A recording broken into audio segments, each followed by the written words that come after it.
Assalamu alaikum, good afternoon and welcome. My name is Jade Marjoram. I'm an Associate Director at MACE Group in Construction, Procurement and Supply Chain. I will be the moderator today, and we have an integral panel presenting on Procurement Power Hour as part of the discussion today. As many of you know, just in context, procurement and supply chain plays an integral role in being able to achieve and drive organisations' objectives. Today, our panel will bring to life some strategic procurement initiatives and themes in the context of both real estate, but also the current landscape in Saudi Arabia and Vision 2030. We will discuss how the future of procurement will enable and drive significant milestones. I'm now going to hand over to the panel to introduce themselves, who are joining us to collaborate from a number of organisations across the region. Assalamu alaikum. Masal khair. Good evening, everyone. معنا العثيمين, Supply Chain General Manager, NHC. السلام عليكم جميعا. أيمن البغوي, Vice President Supply Chain and Procurement, the Royal Commission for Al-Ula. Good afternoon, Sam Achampong. I'm the Regional Director for CIPS. Good afternoon, everyone. My name's Ian McBride. I head up the commercial function at Roshan Group. Assalamu alaikum wa rahmatullah. Mohammed Kaivan. I'm a Managing Director at Inverto, a BCG company. Assalamu alaikum. I'm Anis Tabka. I'm the head of procurement and contracts in Expo City, Dubai. Good afternoon. My name is Darren Taylor. I'm the FM Director for CBRE Advisory in the Kingdom. Brilliant. Thank you very much for your introductions, panel. We're really excited to be here today. We're going to start with a key focus around the 2025 and procurement trends. So, Man, I'm coming to you for the first question. Talk to us about the key procurement trends shaping the real estate industry in 2025 and beyond. Thank you, Jade. Since the vision was started around 6 or 7 years ago, and once we catch the target of how to increase the housing ownership to reach 70%, I believe the base at that time to how we speed the process and how we can enhance the processing to reach that objective and that goal. Beside of that, there is another pillar was linked with the vision itself and how we can, as government entities and a lot of private sector, to touch and catch that enablers to supporting the target itself. NHC, since it was started in 2017, we touch that risks and needs to enhance the construction market. We started with the infrastructure, and then we go to the superstructure market with the contractors, the manufacturers itself. So I believe the vision now and the strategy now, how we can manage that risks against the supply chain, the procurement itself. And I believe the game now, who is have the control on the supply chain and the procurement resources. We feel that since we launched a many of units past years, and as our CEO, Mr. Mohammed Al-Bati, he was announced that we are targeting to launch this year around more than 140,000 units, which is a huge number, which is a challenger number. So we have to prepare our tools, we have to prepare our resources based on something unique, something to be proactive to how we gonna to catch that risks and make control to keep it at the same level, not be increased.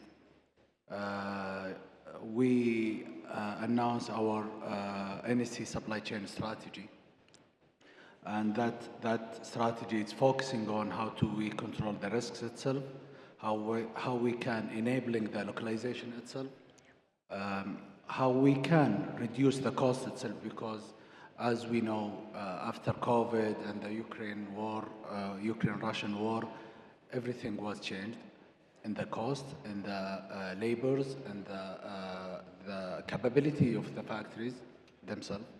So for that, we create our strategy, which is have the hand up on the risks itself. We announce about there is a lot of agreements we spend to localize above 5 billion in some critical and targeted items we targeting to localize. Beside of that, we get our partners from our sub-developers and contractors to use the services by supply chain with amount above 8 billion Saudi riyal only in 2025, which is, we say, we can see it's a huge number. Yeah. Beside of that, I believe with no any enforcing, they are following our strategy by themselves, and they are still touching with the NSC supply chain, how we can make it more stable, I mean the market itself, how we can make the prices stable, also the production and the delivery to the sites itself. Brilliant. Okay, so touching on some key words there, Eamon, I'm going to come to you next. The unique challenges. Talk to us about where the unique challenges are in developing iconic projects within the kingdom. Definitely. Thank you, Jade. So I think challenges, we have a lot of challenges as procurement professionals usually, especially in delivering projects. But I think in our case, I mean, since the inceptions of the Royal Commission for Al-Ula, we started to identify all the potential risks and challenges and convert them into opportunities. So, for example, one of them, if we want to start with, is related to talents and capabilities in the domain of real estate development and construction in general. So, as we know that there was not sufficient capabilities within the market, but we were having enough young talent who is very ambitious to learn and to become more advanced and sophisticated in multiple sectors.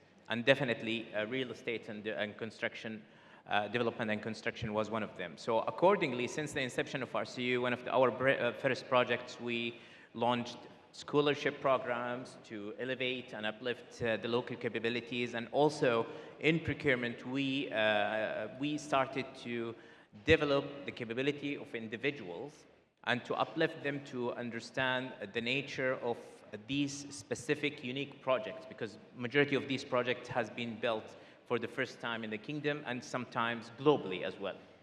Accordingly, we started to mitigate that by enriching the knowledge, having the capability to be elevated in order to eliminate that. And proudly, we have a huge percentage of, actually, in our case, we have the majority of our team members are local Saudi professionals who are with the organization since the inceptions in 2017.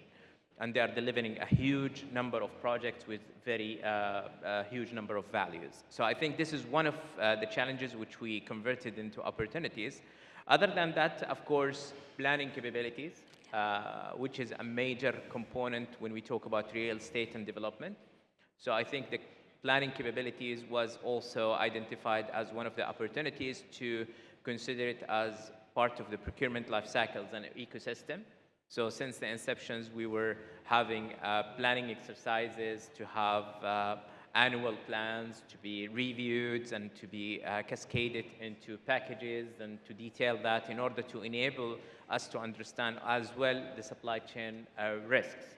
And this is, again, an additional challenge, which is the supply chain risks and the market capacity to fulfill all the upcoming projects, not only with our case, but all the upcoming projects within the kingdom as well. Last but not least, of course, which is more relevant to our case, Al-Ula has a UNESCO site as well, and there is a lot of sensitivity in preserving our sites while doing the construction, so we don't want to get out of what is available there from assets, and we want to preserve it and maintain it while developing the county. So I think this is also one of the challenges which we came across.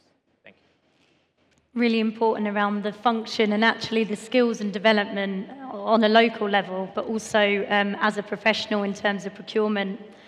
Sam, you're on next. At what stage within organisations, programmes and projects do you think the procurement function should be engaged? It's a great question.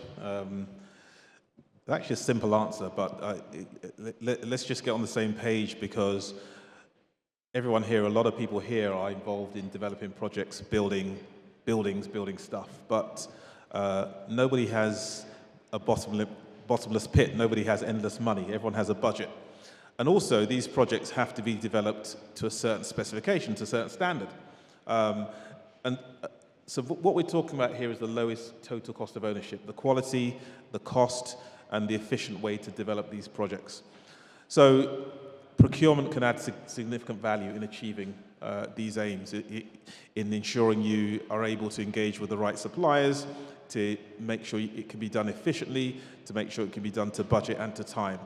So it stands to reason that, in answer to your question, procurement really should be engaged at the earliest possible time within the project to maximize the benefits they can give to you. And actually, the more you delay procurement's involvement, the less impact. So if, for example, you go ahead with the project and you identify suppliers, issue your tender, go through the whole processes, go through the specification, and for example, you engage procurement at the end and say, well, can you now just negotiate the price with suppliers? And I'm sure that's not familiar with anybody in this room at all. I'm sure that never happens. But if it did, then clearly the impact you can have on just that price element is minimal. But obviously, if procurement are engaged at the time, at the inception of the idea, then the impact will be a lot more significant. So in answer to your question, at the earliest possible opportunity for procurement to add that value. Brilliant. We're next moving on to Ian. So on the topic of early engagement, can you please share with us what's the benefits in engaging and developing market-tested strategies? So thanks, Jade. So I suppose the way I would approach this is building on what Man said earlier. And I think what's quite important for us to realize as procurement professionals is the opportunity, the environment we find ourselves in within Saudi Arabia in this exciting time is unprecedented. And you know, one of the key mistakes, I think, is the lack of awareness of where we are at the moment. So for me and my team within Roshan, and from the examples Man gave on what NHC are doing, I think it's critical to understand procurement is not about buying what is needed in Saudi Arabia. Now, throughout the world, when it's individual projects, yes, absolutely. You've got CapEx constraints, you want to look at total cost of ownership, great. What we're doing is far bigger than that. We're creating an industry.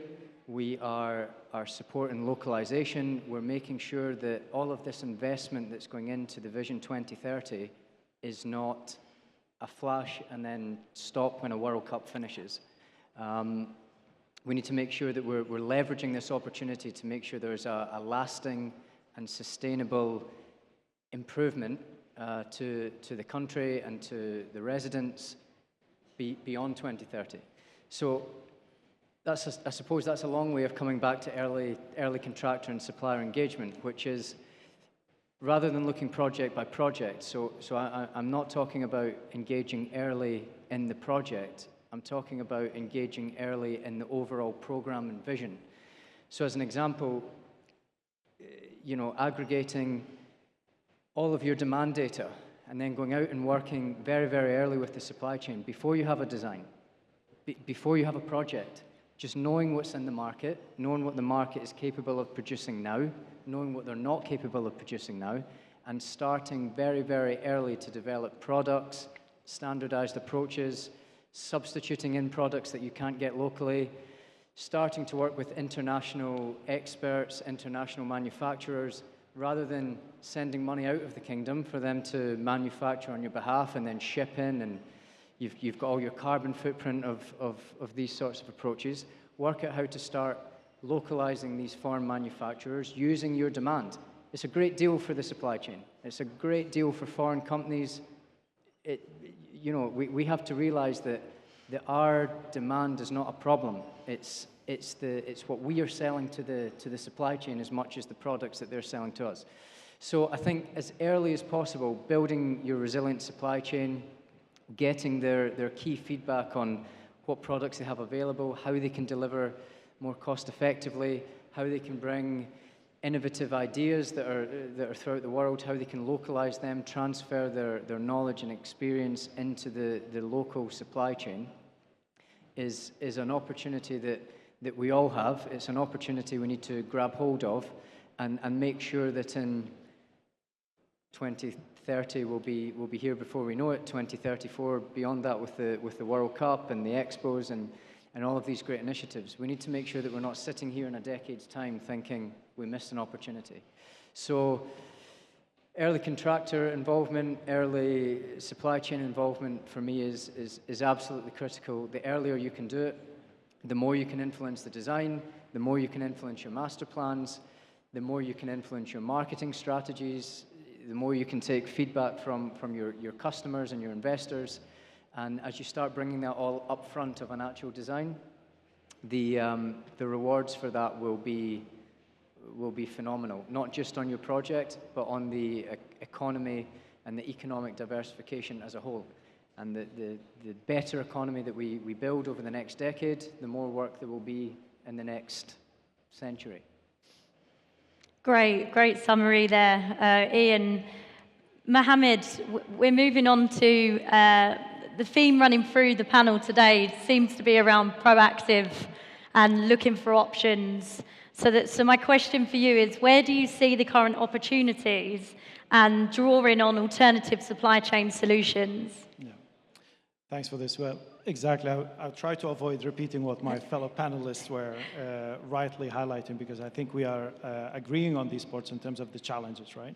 It's an inflationary impact. We're talking about access to supply due to huge demand, not only in the kingdom and the region, but also globally, right? In addition to that, geopolitical challenges in that sense.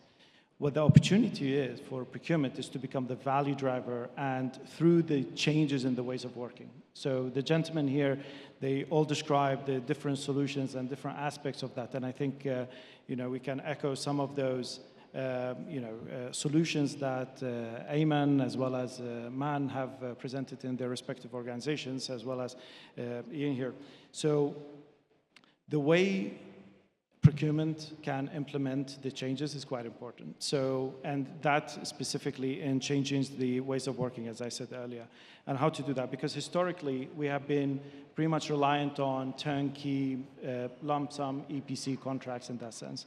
The challenges that we described obviously have altered and have impacted the risk profile into the project. So therefore, it's important to assess the risk exposure, assess the different mechanisms and the tools that are in the hands of procurement that they can actually deploy and enhance or ensure execution certainty, local content development, either through empowerment of local suppliers or even identify foreign direct investment opportunities, which I know NHC has been quite active in and successful. And then last but not least, value for money. As Sam mentioned, there is no infinite amount of budgets that are available, and we need to stick to those budgets, especially when we have inflationary environments. So therefore, it's quite important to explore the contracting model, the strategic supplier engagements, as you mentioned there as well, it's not necessarily on a project-by-project level, but again, as a portfolio. Here in the Kingdom, there's a huge opportunity where the different developers and asset owners, it's not one project that they have at hand in their pipeline. We're talking about a portfolio of workbooks, and it's quite important to leverage that scale for the purposes that we described. And that goes all the way as well when we're talking about going deeper in the supply chain and the value chain, looking into it on a category level. Because in the end of the day, if we're thinking about it, across all those projects, there are core commodities or services that are being sought after. We're looking for steel, we're looking for other building material components, etc. There's a huge demand that there's scale as well, and we need to leverage that scale in order to drive the value that we're seeking. So that's the opportunity, in my opinion. Definitely. So, Anis, we're going to come to you next on the panel, where we're talking about size and scalability, but also the different types of assets. So my question for you is touching upon what we're here to talk about today at this conference, which is around real estate and also bringing that operational life cycle into it. So can you talk about the role and maybe using some of your examples that procurement plays within those mixed-use assets? Absolutely. When Expo 2020 started roughly 5 years ago, wow, time flies. So this was the first giga project in the region prior to the World Cup in Qatar, etc. And with that came a lot of responsibility to make this huge project happen. To have a diversified project with some real estate development, but also entertainment happening, etc. Now there's a lot of things happening or going to happen very soon, inshallah, in Saudi Arabia as well. But that comes with a lot of responsibility for the procurement, individuals and the team, involved, because you need to think basically across so many different, categories, and this starts, as Mohammed was saying, earlier, from all the way from the design phase, with the master planner, with the PMC, procuring the materials, getting, things ready, starting the construction, and then, once you are into constructions, getting the entertainment piece, completely different animal, the audiovisual ready, getting the artist done, etc. So there's a lot of involvement and very, very diversified, requirement compared to just doing, just pure, housing, volume. So that requires, quite a lot of flexibility, quite a lot of, basically adaptation to the scene and what the end user, requires. But that comes with, with a lot of satisfaction as well. Once the expo was over, and basically we did close out all the contracts, and you go through all this pain of closeouts and litigations and dispute resolution, etc. For us came a completely different phase, which is transformation of the site into basically a full commercial city. And Expo was designed from the beginning to be a permanent site, because most of these big events, whether Olympic villages or similar expos, they tend to be just left out, closed down, later on. But in our case, we said, no, it's going to be a permanent site. So we started working on converting, those sites, those infrastructure that has been built, into some corporate offices and some retail space. So there was a lot of fact-finding, basically being done. Once we go beyond the initial phase of just, assessment of the building, and then, some default, rectification, etc. Because, the mindset that was done for Expo was very different from the commercial, mindset that you wanted to have for Class A, office space. Plus came, the issues of, the flooding, which was quite, unusual for this part of the world. So we had to do a lot of, reviews. Corporate offices, a lot of the large, enterprise customers, they have completely different, requirement. So we needed to, to make a lot of fit out, retrofitting, etc. Some of them smaller, so we had to as well get some of the preconceived fit out according to the basically to categories of the retailers or categories of the corporate customers that came in, and that's basically the journey that we went through. But most importantly is to think outside of the box and beyond just basically the building is the maintenance. The maintenance itself is one of the most challenging, basically for, on the life cycle of the building. So not only you have, your FM, you have all of your assets that you have deployed in there. How do you make sure that, they are long-lasting, they are taking care of your corporate customers that were not basically part of your initial plan? What do you do for your F&B outlet, etc.? So this is part of the challenges that we had. The residential that we started to build from scratch, this was easier, towers and the villas, etc. It was completely different ball game. And also we had to adapt because in the Expo, time, we were basically on a mission to have this giga project, successful. The attention of the world was on us, so just make it happen.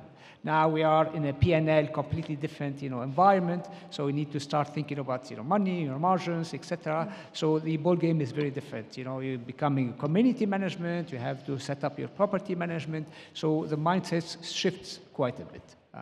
But comes with it, as I mentioned, the legacy of the property management, the FM, what you need to do with that legacy.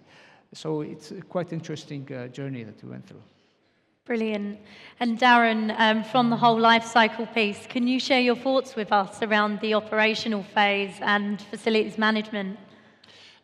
Yeah, I'm probably going to circle back a bit on a couple of the comments, because if every one of the comments happened, when it gets to the built environment for me to maintain, life would be so much easier than it currently is.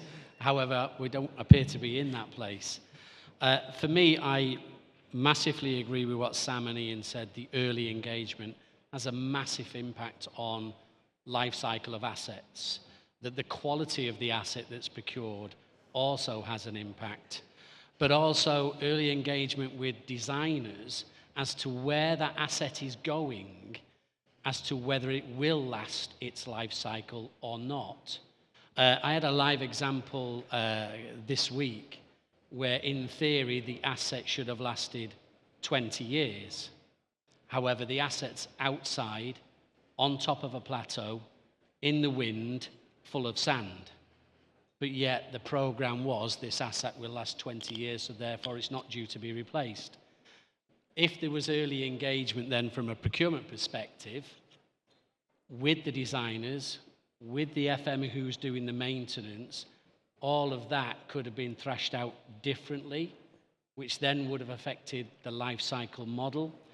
But again, I think going back to what Ian said about assets and procuring the right assets, it's about the availability of those spare parts for assets and the downtime and the disruption that that causes when you can't get them as early as you thought you could, because the asset was a little bit cheaper to be procured from somewhere else in the world.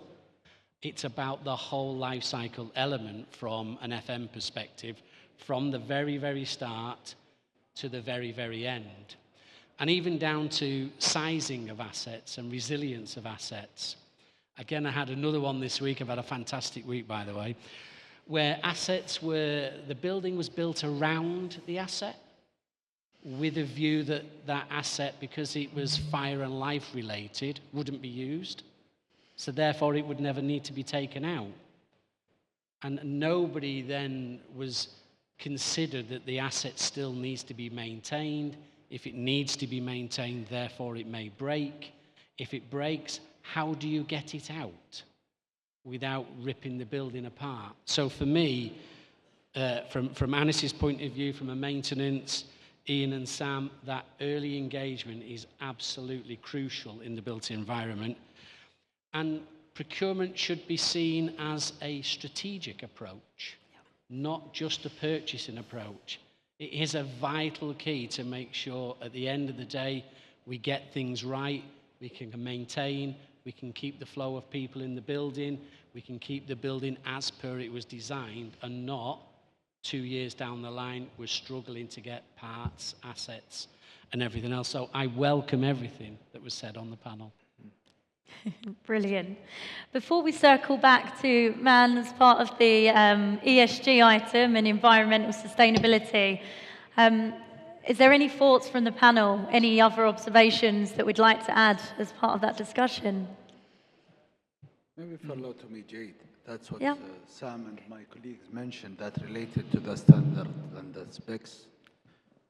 And I believe here there is a main role of the purchaser or the supply chain, because the output, it should be from two inputs, from technical wise and the procurement wise, who is searching the market itself and understand in which level the market are their trend and how it can be reflected in the organization products.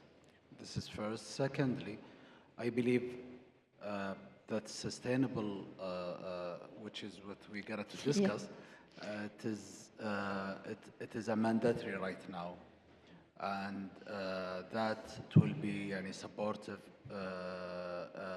very well level in the coming years, especially in the projects, the giga projects what we had in Saudi Arabia. If I may, in connections to what Sam and also Ma'an mentioned, I think it's obvious that we are in an era where we are working in an innovative way across all sectors, commodities, and capabilities within each and every organization. Accordingly, procurement become a vital strategic player, as mentioned, not only a transactional unit. And I think this is happening from top down, from the leadership of organizations who identify procurement as a strategic component within the organization, which drive the profession to become more agile and more innovative in finding alternative solutions to achieve business objectives and goals. Sam? I think, I mean, I can only echo what Man and Eamon said, because I think the reality here is that, and this is a message that goes out to everyone, if you have a procurement department and it doesn't have a strategic voice, then you're probably missing out on something, because I think the case has been made already. If we look back to COVID-19 and we look at organizations who were the most impacted and who were unable to recover mostly from COVID-19, it's those organizations who didn't have integrated procurement. Those organizations are the organizations who did not know that their goods were going to be delivered late until they were delivered late, because they did not have that strategic relationship. They didn't have supplier relationship management between their organization, their procurement team, and their suppliers, and that was an impact on pricing and all the other further impacts down the line. So you'll find that there was an additional reliance post-COVID-19 on the procurement team, because first of all, there was this rush on prices, because prices obviously were fluctuated, so you have one function to rely on when that happens.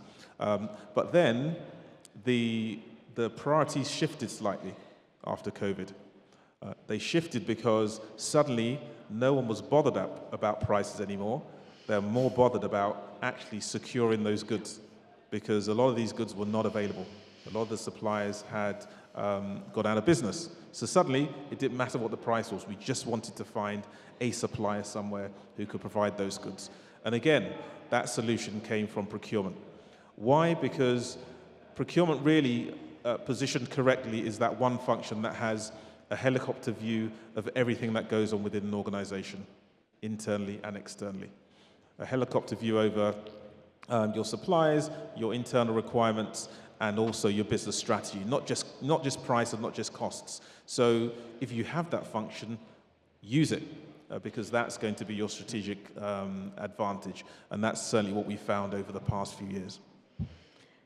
That leads us nicely onto priorities and objectives. And again, it's not just about the triangle, time, cost, quality, but other factors that we need to incorporate. So Man, we're coming back to you regarding environmental, social, and governance.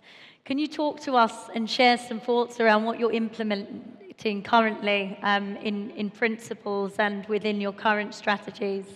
Yeah, absolutely. I think NEC strategy is one of the main objectives and pillars is the sustainability, and also that what we build it in the supply chain. One of the main goals and pillars of the NEC supply chain is the sustainability.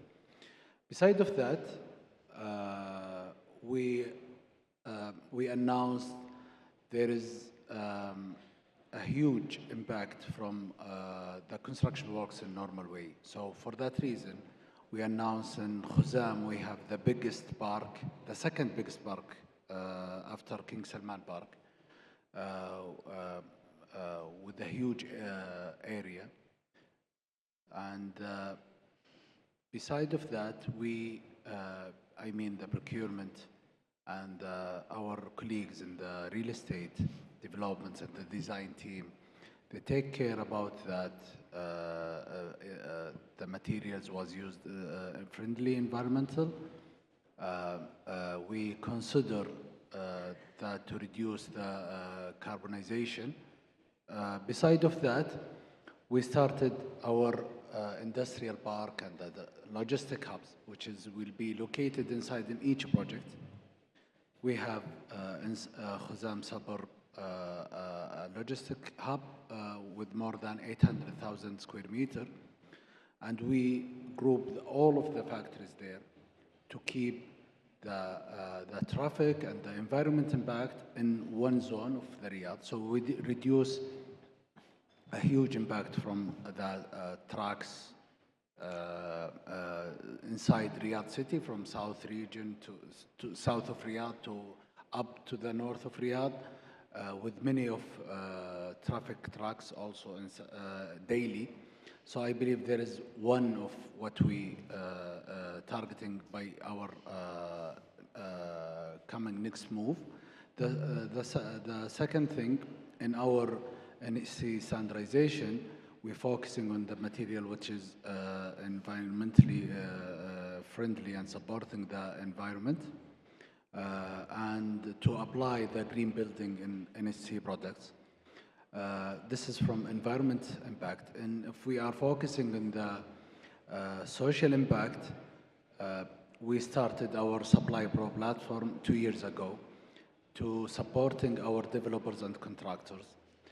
You can imagine that this platform within 18 months just supported the SMEs with 1 billion business, which is a huge volume of business.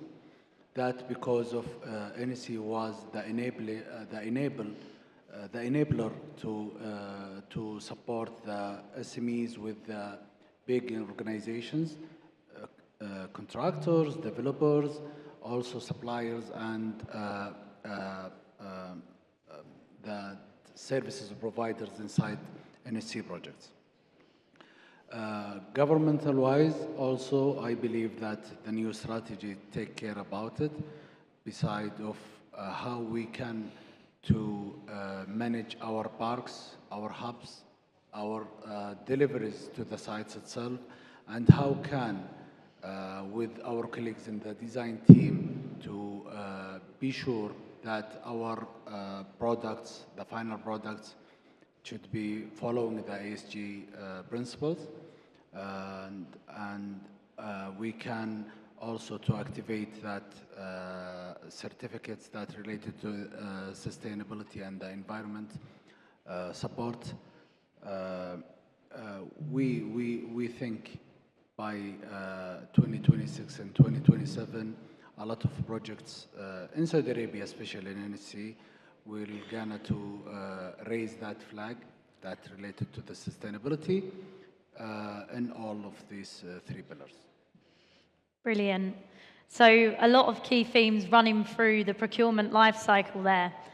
Mohammed, talking about the procurement life cycle, can you talk about how you practically drive sustainability through those activities?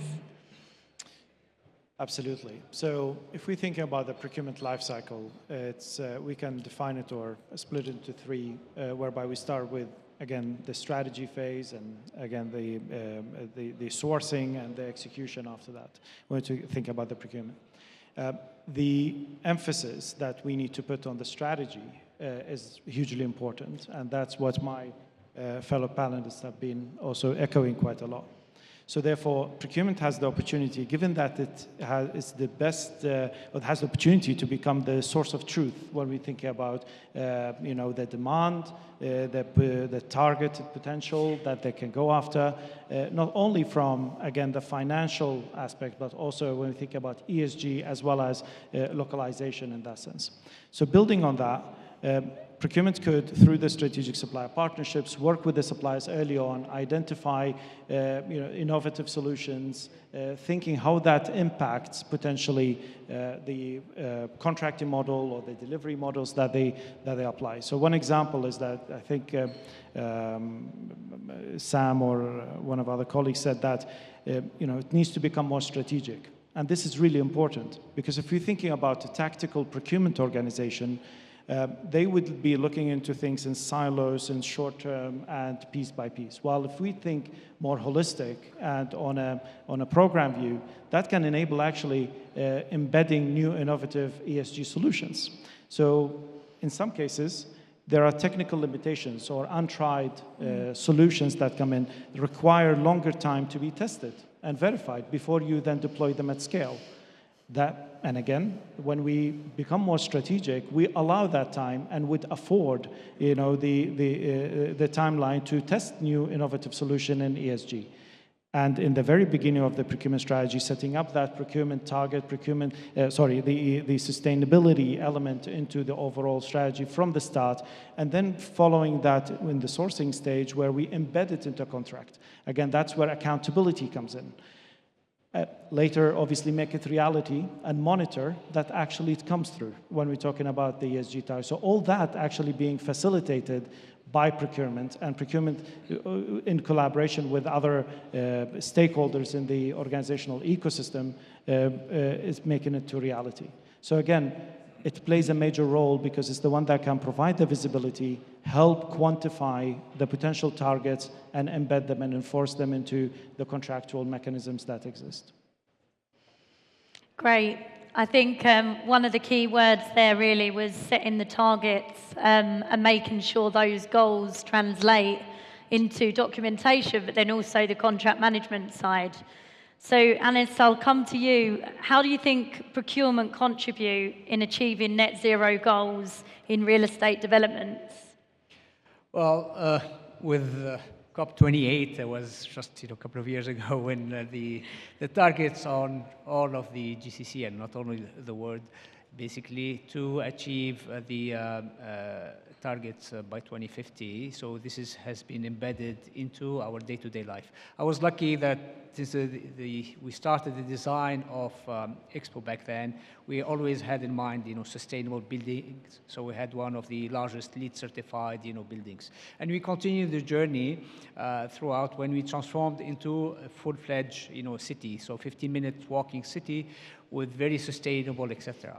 And to follow up on what Mohammed was saying, basically we started off from the design stage, from the material being, procured, how the materials, starting from the guidelines that have been, issued to the contractors, how the materials are being produced, how they are being transported, to site, how they're getting manufactured, local, basically as much as possible, local sourcing, responsible sourcing, what's happening to the life cycle to that material, if it is, FM, basically. MEPs, you have all of this huge, ACs, etc. What's happening, to them, to the maintenance, as Jaren was talking about, earlier. All of this is thought through in the beginning at the design stage, prior to going to the tendering, process. So that's extremely important. And then, we continue on the journey post, the tendering. What happens, adherence to these KPIs and to the contractual, commitment. Imposing, some penalties on the suppliers if they don't basically provide what they have committed to. This is something that we work with, with our sustainability team.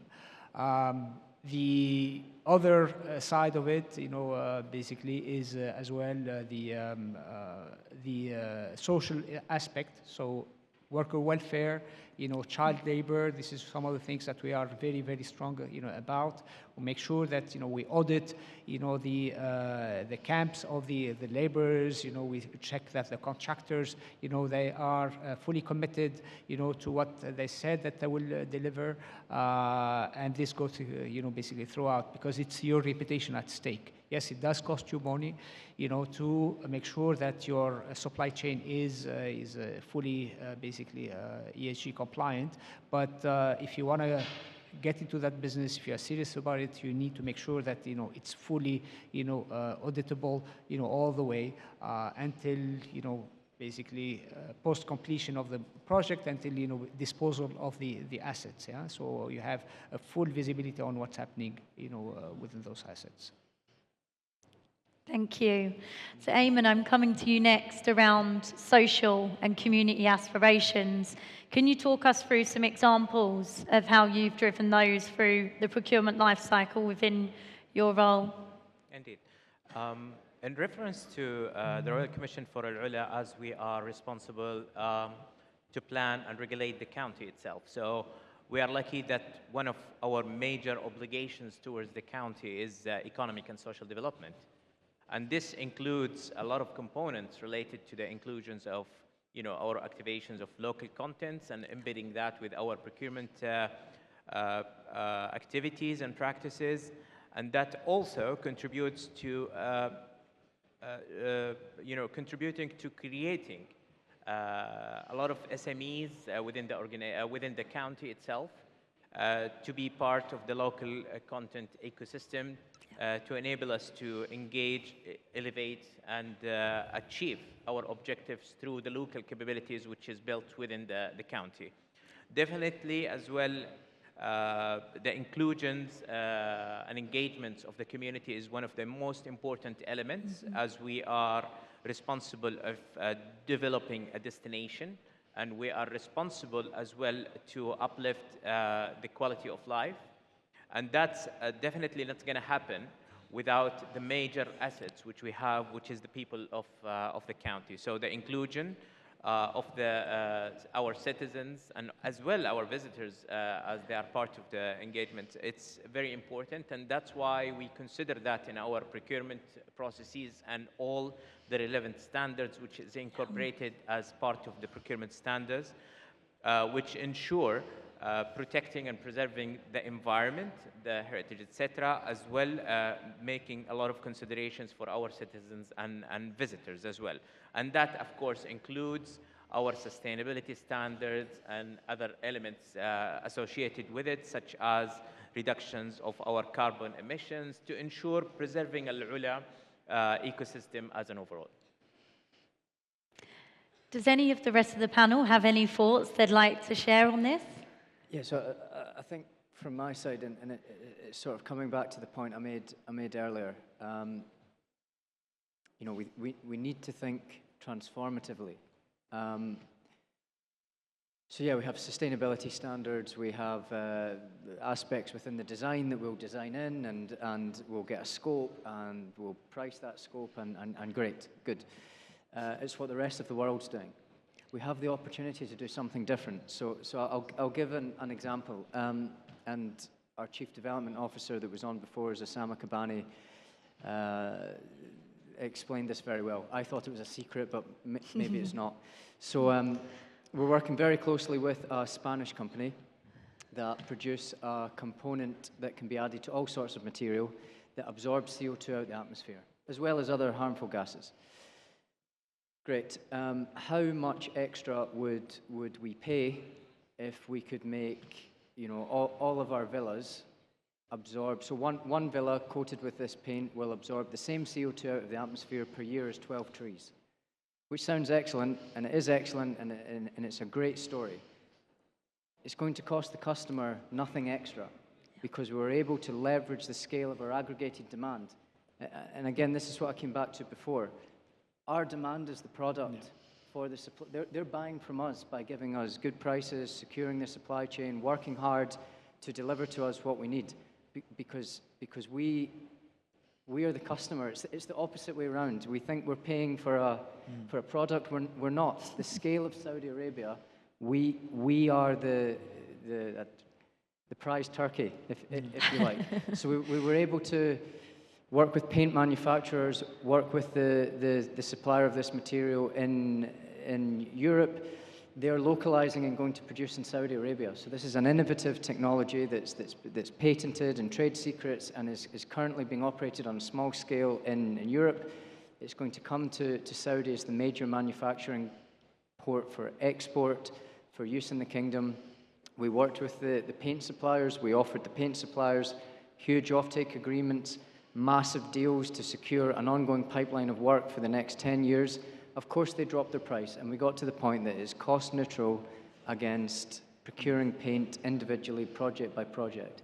So again, if there's one message that I want to get across, is through really transforming the way we think about procurement. We're not buyers. Mm-hmm. We are corporate strategic functions that have this amazing opportunity to paint on a new canvas that's never been done before, and that's what I would encourage. And by really thinking outside the box, you can score massive points in your ESG, you can score massive points in innovation, you can score massive points in localizing new industries, new manufacture.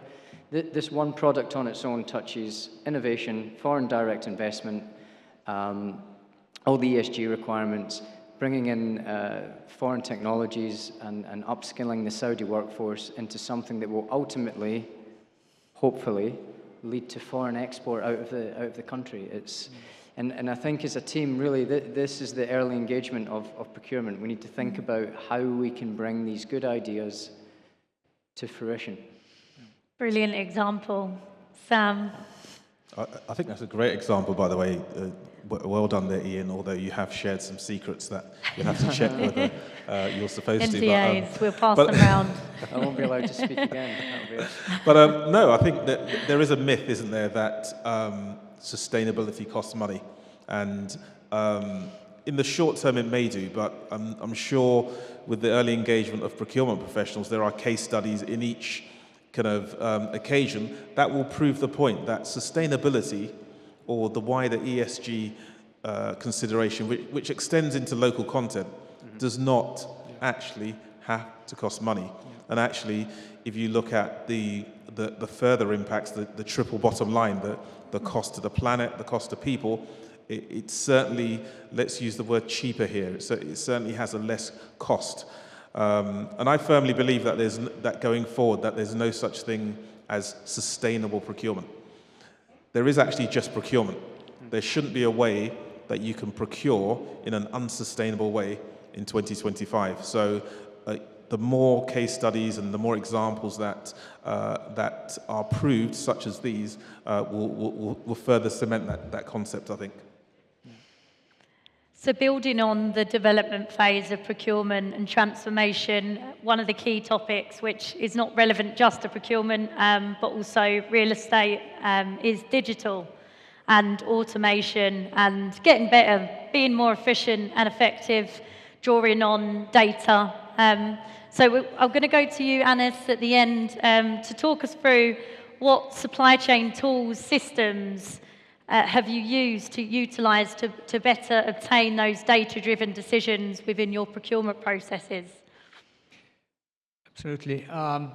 If you remember 10 years ago, there was something called, RPA, or even longer than that. I used to, to play around with this, basically automate a lot of repetitive, processes, POs, cycle time, optimization on my supply chain, as well, inventory, orders, and all that. And this was quite neat, also chatbot, where is my PO, where is my orders, and all this. And this was quite nice. Since then, things have evolved, quite a bit. And now, we are into a lot of this ChatGPT and predictive, analysis. And there's a lot of nice tools specifically for real estate to alleviate a lot of our problems. So spend management, AI related, is definitely very well proven. This is something that we've been using quite a lot to help out identify, the trends, within supplier, what's going on into the market, what's happening, with the performance management of your suppliers, what's happening with their financial stability. All of this now is done by tools. No question about it. It's very straight vanilla. And we use it all the day. What is more interesting now in construction specifically, there are some nice tools, out there that, allows you to do, pre-costing, generate some big materials, etc. Get some predictive, costing, analyze, what's going on into the market, do some sampling work and, give you some, options basically on your layout. And these tools now, they're able to take it directly from the design phase. You don't need to feed it in, directly. So when I look at my QS guys, basically with these thousands of Excel sheets, trying to crunch in the numbers, my benchmark of prices, this is what is going to be, and etc. These are all gone. This is going to be disappearing. Not yet, because it's not 100%, basically stable. It's not 100%, accurate yet, but it helps a lot. And I encourage all those guys that have, access to these tools to explore with them. The technology is evolving so fast. You saw what's happening yesterday with this DeepSeek, very small Chinese company, basically that is taking on, the ChatGPT and the all these big models, of the world. So I'm sure that there will be a lot of innovations, out there that will help us, to make our, real estate procurement project much more successful. Yeah. So don't be scared, embrace the technology. Okay. Darren, talk to us about the construction process. How do you think that can be optimized with regards to facility services in the built environment? Quite simply, really. I've got quite a few examples. I think I wrote down 75, but given the time, I'll probably only go through a couple. Yeah. A couple of examples I had last year where buildings were built, high-rise building, 18 floors, state-of-the-art and everything else, and then somebody had the idea of, wouldn't this be great if it was a smart building? Once it was built, once it was constructed with all the infrastructure in, and then was looking at ways to retrospectively fit in sensors, digital technology, digital lifts from a DX point of view. Great ideas, but should have had them at the beginning. So from a procurement point of view, not just looking at that CapEx cost of the asset, looking at the OpEx running cost of that asset and what data you want to get out of that. And the key for me is digital transformation will reduce, rightly or wrongly, labor. It will be very, very predictive. It will tell you when something is slowing down or about to break before it breaks. And the biggest ones for me are things like lifts, which will totally disrupt the flow of people in any building and will infuriate people because they can't get to where they need to go quickly. With a modern digital DX lift, it'll tell you the speed of the doors, how much they're slowing down compared to when it was from day one. So it's giving you the heads up that it's going to have a problem, and it will automatically send that to the relevant engineer without anybody having to log it. So on the next planned maintenance visit, the engineer has a list of all of the things that that lift has been telling it to do before it actually breaks. But again, with a digital lift as an example, swapping the strategy of the lift as to which ones are being used the most compared to others. So reprogramming the strategy as to what lift goes to what floor. So you're evening out the life cycle of that asset. That has to be done at the beginning, not at the end. It's too late at the end. So for me, I'm probably going to harp on to what everybody said, and probably my key word at the end. Procurement is very, very much strategic. It has to be right at the beginning, and it has to engage the right people. Otherwise, the project gets done, it's over the line, it's fantastic, and in a year's time, people like myself are struggling to maintain and keep that building performing. With the early engagement, you can eliminate a lot of that. Very good summary. I think key point there really is about procurement being that driver in shaping the requirements. And we talked about it a little bit earlier, but the specification and developing those options before they go out to the market. So we're on to a last question before we wrap up with the group. We've got a fireside question. Sam, we talked a lot today about procurement, the function, and actually the value that as a profession we're driving through. Can you just share your thoughts as we transform, as we develop and grow within the real estate environment? How do you see procurement being as shaping that? Yeah, great question. It's all about the people, really, isn't it? And having the right people there will fundamentally ensure that procurement keeps adding value to real estate. Real estate is no different to any other industry in that the economy, business in general, has shifting priorities all the time.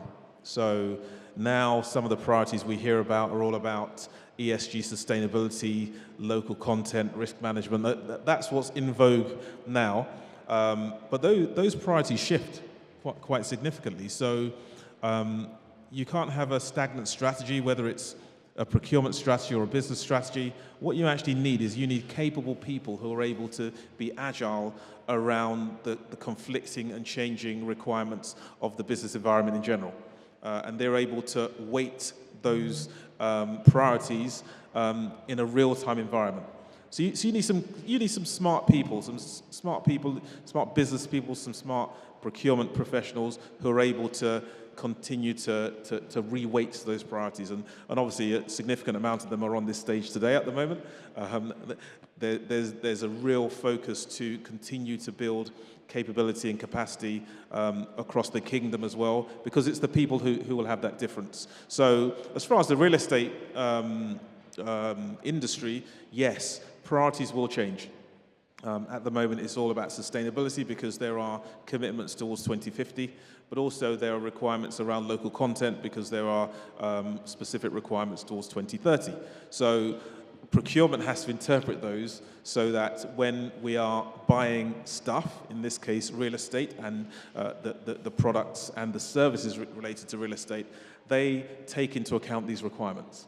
You don't just procure goods or services, you procure them with local content in mind. And as Man articulated with National Housing Company, they have huge requirements for goods and materials, but they've taken local content into account, and the solution reflects that. So it is procurement having that helicopter view that will always be able to have an impact, a positive impact on this industry. And if we look back to some of the things we as SIPs have been engaged in, I can recall the London 2012 Olympics.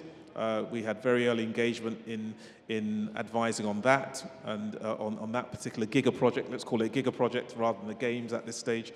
And that was probably the most successful from a procurement perspective event, or certainly the most successful Giga project. We went on with a similar engagement with Expo 2020, very, very early on, 7 years, I think, before Expo was developed. And from capability and capacity development, we work with the likes of Roche and Alula and their people to make sure that, yes, the next generation of procurement leaders, procurement thinkers are there, and they're able to address the challenges of the future, which we don't know what they're going to be. So we can't write a strategy today for 5 years to say this is how you should procure. Key word being people. So team, I'm going to ask you a final question for each of you. But can you describe one leadership quality that procurement managers need to be essential in terms of their development in driving successful outcomes? Man, you first. Okay. I think the procurement or the supply chain, they have to think as per the business, the core business itself. For that reason, we now changing this strategy to thinking to be a part of the core business. At the same time, as Sam and colleagues mentioned, that to be agile, I believe if you go and do it smart, I think that it will be great to the team and the organization itself. Brilliant. Eamon? I think one of the most important competencies I will consider for, or a leadership capability required in the current era is stakeholder management and ability to be innovative in converting relationship to partnerships. Yeah. Great. Sam? I think the best two have been taken, agility and innovation. Those are the ones, because I think in the current environment in Saudi Arabia, that's what's needed. Innovation and agility. You have to have agility of thought, because the challenges, or rather the opportunities, are vast, and you can't really arrive here with experience from anywhere else in the world and directly apply that knowledge, because the challenges and the opportunities are very, very different. So you've got to be agile, to be honest, to add any value. Yeah, so from my side, it's transformation. It's how we procure what we're procuring. And just looking back to the digital aspect, you know, it was quite well put in the US a few weeks ago. You know, AI is not going to come and take your job. Somebody that knows how to use AI better than you is going to come and take your job. And I think this is really true in procurement. The days of having buyers is almost close to being gone. AI will take that. We'll need people that can think strategically and negotiate. So for me, it's transformation. I think in two or 3 years, we're going to look back at how we procure now, and it's going to be a distant memory, I think. Brilliant. Hamid? Well, to me, it is to be driven by curiosity and always be proactive in planning, as well as engagement, both internally and externally, and not to be and stop becoming the passive organization or team waiting for others to come to you. For me, it's adaptability and embracing the change. Above all, for Giga projects, you need to adapt to different, situation. It's not the traditional way of doing, procurement. Forget about pricing. Forget about, just a contract. As things are getting, much more diverse, your end users are becoming much more complex, and the needs are much more, difficult to fulfill. Everybody wants to impress more, so they want to challenge you even more. So you need to really to be adapt and close to them to understand what they want, and adapt yourself and your team. The second thing is embracing change. So again, all the tools out there, don't be afraid that they will, basically take out, some of their jobs, but use them for the easy stuff, so you don't have to worry about it. Focus on the most strategic things. So that's extremely important now. And Darren? Mine's simple and straightforward. Everything that my colleagues have said, but coupled with a future strategic vision. Yep. Brilliant. Okay, thank you very much to our panel, and a great discussion. I think from a key takeaways point of view, it's paramount to just keep these communities growing, and sharing knowledge is the only way that we're going to be able to transform as a profession and within any environment, not just real estate. Thank you very much for the audience for listening.